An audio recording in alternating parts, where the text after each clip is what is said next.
السلام عليكم ورحمة الله وبركاته. أهلا بكم في فيديو جديد من فيديوهات يوميات زوزة. بس قبل ما نبدأ نقول اللهم صل وسلم وبارك على سيدنا محمد وعلى آله وأصحابه أجمعين. صباح الخير أو مساء الخير على حسب التوقيت اللي انتوا بتشوفوني فيه. النهاردة الجمعة وجمعة مباركة عليكم وعلينا إن شاء الله. تعالوا النهاردة هنعمل فيديو جديد. النهاردة يومنا كله مفاجآت ونشوف النهاردة ايه الكارثة اللي حصلت معانا النهاردة في الفيديو.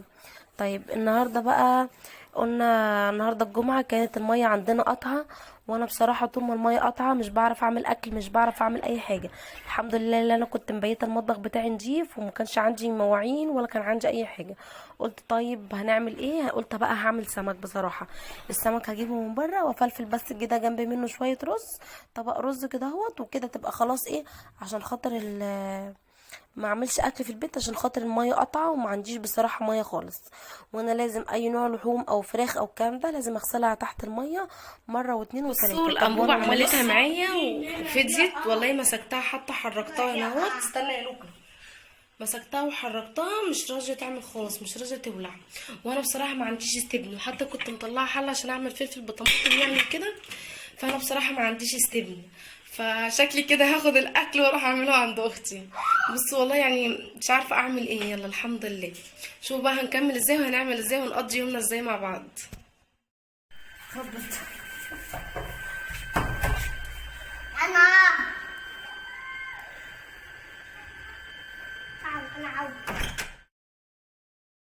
هنا بقى كنت رحت عند حنان بقى كده خلاص، وكنت وصلت بقى عندها وقلت بقى اكمل بقيه ايه الاكل بتاعي. بس طبعا انا حطيت اصلا، يعني انا كنت خلاص بدأ الاكل اصلا عندي وحطيت اهو الحله على النار، وكنت حاطه اساسا حاطه نسبه صغيره من الزيت، وجيت اولع البوتاجاز لقيت الانبوبه اصلا يعني فاضيه معايا خالص. انا قلت حتى ان هي ايه هتسوي لي الرز، لقيتها مش بتسوي لي حتى الرز ولا حاجه. طبعا هنعمل رز صياديه وهنعمل فلفل بطماطم يعني وكده. طبعا الحله حاطه فيها نسبه صغيره من الزيت، وحطيت فيها البصل والبصله بحمرها. تكون البصل خلاص راح تدبل كده اهوت معايا ولونها يتغير، بنزل بمعلقه توم. عايزه اقول لكم طريقه الرز الصياديه بالطريقه دي جميله جدا جدا جدا، جربوها وعلى ضمانتي.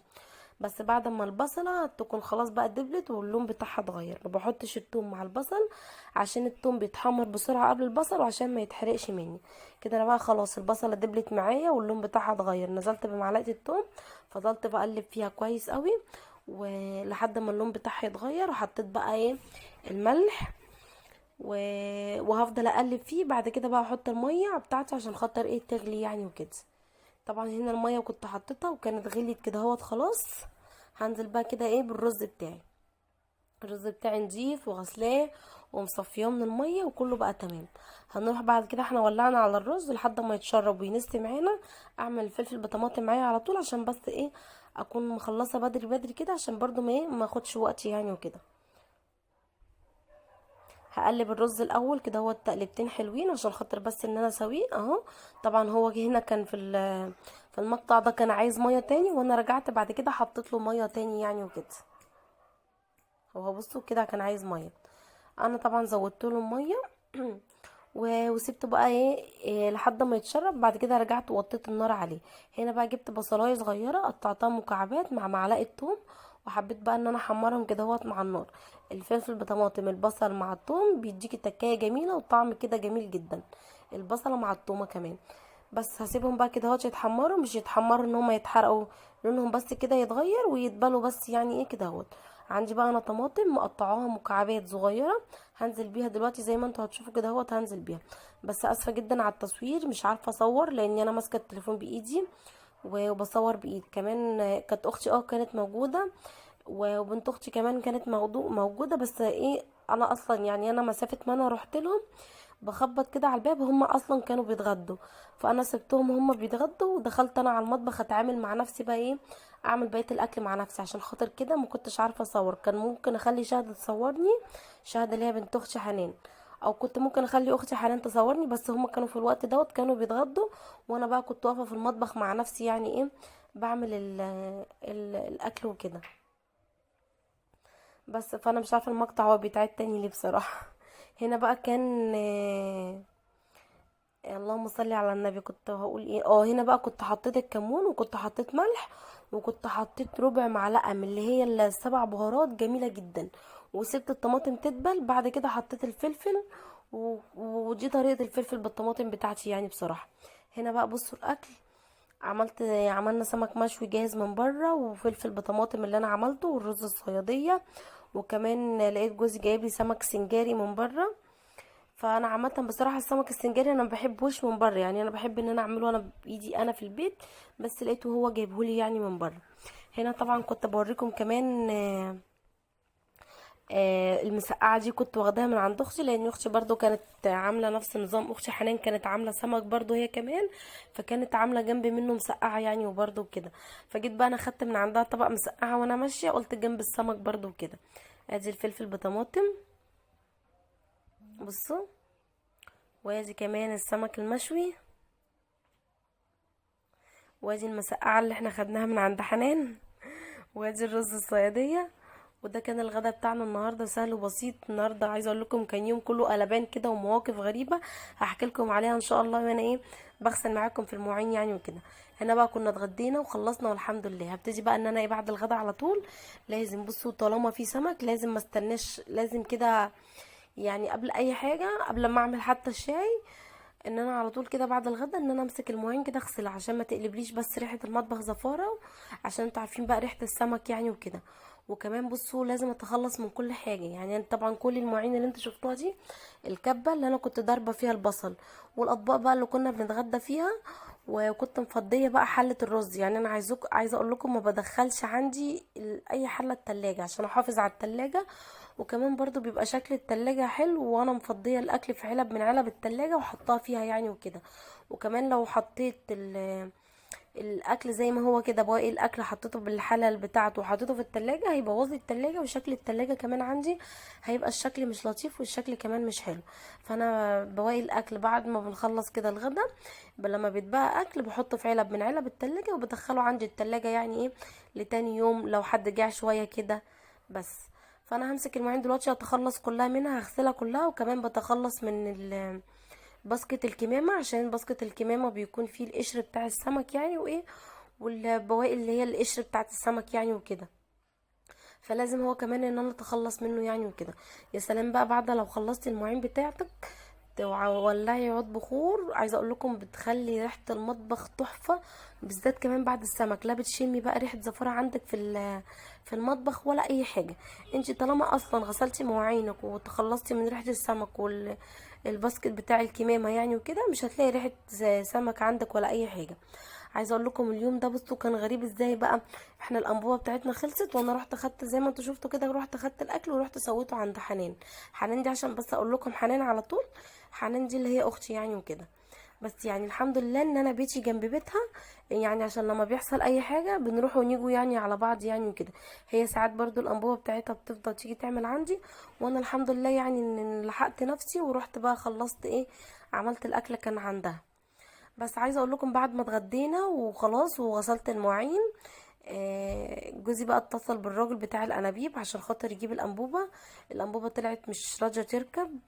عايزه اقول لكم جوزي والله العظيم فضل نازل طالع نازل طالع بالانبوبه، مفيش انبوبه راضيه تركب خالص على المنظم. يعني عايزه اقول لكم بصوا كان يوم غريب بقى، مش عارفه بصراحه كان في ايه. يعني النهارده اصلا ما كناش ناويين ان احنا نعمل سمك، كنت ناويه بقى ان انا اعمل بصراحه اكله تانية كده، اكله سوري، فشاورما بالعيش السوري يعني وكده. يعني حاسسهم ان احنا ايه جايبين اكل جاهز من بره يعني وكده وشغل مطاعم يعني وكده، فما كانش فيا نصيب بقى وما كانش ليا نصيب. الميه كانت قطعه، وطالما ان الميه قطع عندي ما بحبش اعمل اكل، لان انا بستخدم ميه كتير بصراحه في غسيل اللحوم والحاجات ديت وغسيل المواعين. طول ما انا واقفه لازم اغسل المواعين، لازم ان انا الميه اغسل خضار اغسل اي حاجه. فالميه دي بتبقى نعمه كبيره بجد من عند ربنا، فما اقدرش ان انا استغنى عنها. فعشان كده بقى طالما الميه كانت قطعه قلت لجوزي بقى خلاص هات سمك بقى كده من بره، وانا هعمل حتى طبق رز كده جنب السمك وخلاص نتغدى بيه بقى كده وخلاص، عشان الميه ايه قطعه يعني وكده. وفي اي يوم تاني بقى الايام جايه كتير ابقى اعمل لهم الاكل اللي انا كنت عايزه اعمله لهم يعني النهارده يعني وكده. بس يعني بصراحه بعد الاكل بقى على طول بعد ما اتغدينا كده وبريك شويه، لما الراجل بتاع الانابيب جه يعني وكده وجوزي جاب منه الانبوبه والله ما ركبتش على طول. جوزي والله فضل نازل طالع بالانبوبه كذا مره لحد ما الانبوبه ركبت يعني وكده، والحمد لله. كنا بقى خلاص بقى، كنا على بالليل يعني كده. يعني احنا ما شربناش الشاي كمان على طول بعد الغدا، لا شربنا الشاي بقى في الاخر خالص بالليل بقى كده، بعد ما غسلت المواعين وكنا اتغدينا وخلاص، خلصنا كل حاجه وكله بقى تمام وبقى زي الفل. عايزه اقول لكم كمان السمك كان عامل لي حرقان جامد. هاخد معاكم كمان دلوقتي الباكت اللي هو الفوار دوت. الفوار ده حلو جدا، بيضيع الحرقان بصراحه يعني اللي على المعده وكل حاجه. طبعا انا كنت بغسل على الصينيه اللي احنا اتغدينا عليها، بغسلها من بره ومن جوه عشان خاطر بس تبقى نظيفه يعني وكده. بصوا زي ما انتم شايفين اهي الصينيه بقت بتلمع قدام مني. هنا بقى كنت شلت كل حاجة عندي على الرخامة عشان خاطر بقى ايه، اعرف اغسل الرخامة واغسل الحنفية واغسل السيراميك واتخلص بقى من كل حاجة عندي على الرخامة، عشان خاطر بس ايه اعرف ان انا ادعك الرخامة. لازم على طول، مش شرط بس عشان انا النهاردة اتغدينا سمك، لازم انا بعد فطار بعد غدا بعد كل حاجة لازم امسك بصوا الرخامة دي اغسلها واعقمها واطهرها، والحنفية عشان دايما كده دايما بتشوفوا دايما الحاجة عندي نضيفة وبتلمع، عشان ايدي بتبقى في كل حاجة. يعني بعد الغدا بصوا زي ما انتوا شايفين مسكت الرخامة كده دعكتها وعقمتها بالحنفية، عشان كده كمان الحنفية عندي دايما على طول بتلمع ولا عمرها صدت ولا اي حاجة. هنا بقى بوريكم اللي هو ده بتاع اللهلوبة دوت، جميل جدا جدا جدا. باخد حتة بس كده بدعك بيه الحوض، بيخلي الحوض بصوا ريحته جميلة جدا، وبيخليه كمان بيلمع بطريقة رهيبة، وكمان الريحة ولمعان وتنظيف بصراحة حلو جدا جدا جدا بصراحة. يعني انصح اي حد ان هو يجيبه، ريحته قوية جدا، بيخلي ريحة المطبخ حلوة مسافة ما ما تاخدي حتة منه وتدعكي بيها اي حاجة، بيخلي المطبخ ريحته جميلة. عايز اقول لكم ساعات باخد حتة منه على غسيل المواعين، بيخلي المواعين عندي ريحتها تحفة وريحتها جميلة. بصوا الحوض بقى عندي بقى نضيف وبيلمع زي الفل. بعد ما غسلت الحوض بالرخامه ونشفت بالمساحه، برجع بنشف بالفوطه عشان ما الاقيش نقطه ميه عندي على الرخامه، عشان ابتدي بقى ارص الحاجه بتاعتي اللي انا برصها على الرخامه. بصوا بقى كده زي ما انتوا شايفين رجعنا بقى كل حاجه ما كانت. وكمان بقى هوريكم كمان بصوا الحوض بصوا نضيف وبيلمع، شايفين اللمعان بتاعه جميل جدا جدا بصراحه. هنا الكبه هي هناك كنت غسلاها وسبتها بقى تتصفى، وجيت في الاخر خالص حطيتها مكانها يعني كده. بصوا بقى ده بواقي الاكل عندي، هوريكم علبه اللي متبقيه فيها المسقعه، وعلبه متبقي فيها اللي هو الفلفل بطماطم، وعلبه متبقي فيها رز، والصينيه الصغيره دي متبقي فيها سمك مشوي يعني وكده. ما شاء الله كنا جايبين سمك بزياده، فالسمك اتبقى كتير يعني وكده، قلت ممكن اخليه الغدا بكره يعني وكده. حرام طبعا ان انا ارمي اي حاجه من نعمه ربنا ديت، فانا قلت هخليه الغدا بكره. بس بصوا طبعا انا بفتح لكم بوريكم ان انا لازم ايه الاكل بفضيه في علب من علب التلاجة زي كده وادخله عندي كده التلاجة. هنا بقى كنت لازم بقى اعقم الرخامة ديت عندي مطرح مكان ما كنت حاطه بس التقديم عليها في الاكل، ومطرح ما كنت بصور لكم الغدا، وكمان بواقي الاكل اللي انا كنت حاطاه في علب التلاجة، فكان لازم برضه ان انا اعقم عندي الرخامة. همسكها دلوقتي كده، رشيت عن منها برشتين، مش عارفه البخاخه كانت معصلجه معايا وما كانتش راضيه ترش معايا يعني وكده. بس فهمسح دلوقتي كده واعقم برضو عندي الرخامه كده عشان ما يبقاش بقى عندي بايه اي حاجه كده اهوت خالص، تبقى كل حاجه عندي نظيفه وزي الفل ومترتبه وكله تمام. همسك برضو كده في المطبخ كده في الاخر خالص، همسكه برضو كده هكنسه، لاني عايزه اقول لكم اصلا يعني انا عامله الاكل بره عند حنان عند اختي يعني وكده، يعني عامله الاكل بره. المفروض بقى انا ما يكونش عندي بقى في حاجه في المطبخ ولا اي حاجه، بس المطبخ كله بقى كان مليان حاجات سودا بقى صغيره، وكان مليان تراب. من ايه بقى يا زوزة؟ من الانبوبه. مكان الانبوبه بقى مطرح ما سحب الانبوبه، ومكان ما كان رايح جاي بالانبوبه ويغير ويشيل الانبوبه دي ويجيب الانبوبه ديت، فكان المطبخ عندي بقى اتبهدل، الارضيه كانت بتاعتي اتبهدلت. همسكه بقى كده اهوت هكنسه، هكنس بقى تحت البوتاجاز، اكنس تحت التلاجة تحت الدولاب، اكنس تحت كل حاجه، عشان خاطر بقى ايه المطبخ بتاعنا يكون نضيف وتعقم ويكون زي الفل، وتبقى كل حاجه عندنا نضفناها، والمطبخ بقى بتاعنا نضيف يعني وكده. يعني ايدينا لو في الحاجة على طول عمر الحاجة ما هتتبهدل مننا، عمر الحاجة ما هتكون متراكمة عليها دهون، ولا هيكون في كمية تراب رهيبة ولا اي حاجة. طالما احنا ايدينا في الحاجة اول باول، الحاجة دايما هتكون عندنا نظيفة وزي الفل.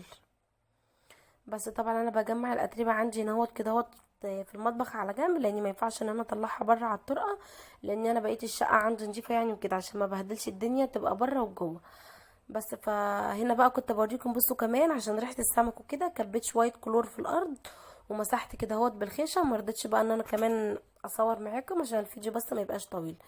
الكرسي دوت اللي انتوا شايفينه بتاع المطبخ انا حاطه عليه الفوطه، وبصفي بقى اللي هي حله الرز، وكنت بصفي بقى عليه الايه المواعين اللي انا غسلتها. بطلت بصراحه ان انا اصفي على الرخامه اللي هي الرخامه السوداء، قلت عشان اخليها دايما شكلها نظيفه وشيك قدام مني.